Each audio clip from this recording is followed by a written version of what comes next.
Top US officials will hold talks with European representatives later this week to discuss how to end the war in Ukraine, almost 3 years after Russia launched its full-scale invasion. Speaking on Air Force One, Donald Trump says he has spoken with Vladimir Putin by phone about the conflict in the first publicly acknowledged conversation between the pair since early 2022. There's been no confirmation when the leaders spoke. Mr Trump, who promised to end the war in his first day in office, has confirmed he has held talks with both sides but wouldn't elaborate further. I don't want to tell you about the conversation, it's too early, but I do believe we're making progress. We want to stop the Ukraine-Russia war, and I want to stop it just because I hate to see all these young people being killed. The soldiers are being killed by the hundreds of thousands. On the front line, Moscow claims to have captured another village in eastern Ukraine and says its troops repelled 3 Ukrainian counterattacks in Russia's Kursk region. Ukraine caught the Kremlin by surprise in August when it launched its incursion into Russian territory. And since then, it's been working to repel Ukraine's forces, backed by troops from North Korea. Back over the border, Ukrainian fighters say they downed a Russian fighter jet near the eastern city of Toretsk as fierce fighting continues in the area.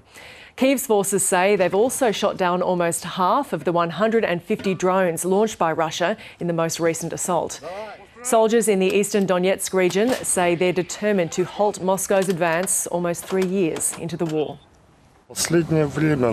In the last few weeks, it has been easier. Before that, there were assaults and we had to work intensely.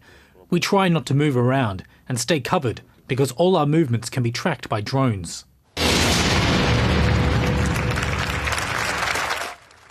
That's the symbolic connection of the energy grid of the Baltic states to European Union power sources. Estonia, Latvia and Lithuania completed the switch from Russia to the EU systems after the suspected sabotage of undersea cables and pipelines. The complex change from the network established by the Soviet Union in the 1950s gained momentum after Moscow's invasion of Ukraine. This is about more than energy. It is about European integration.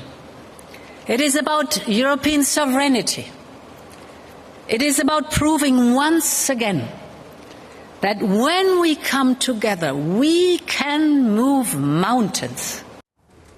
The switch further isolates Russia from the West. Ukrainian President Volodymyr Zelensky says the decision by the Baltic states to move away from the Russian energy system will make Europe stronger.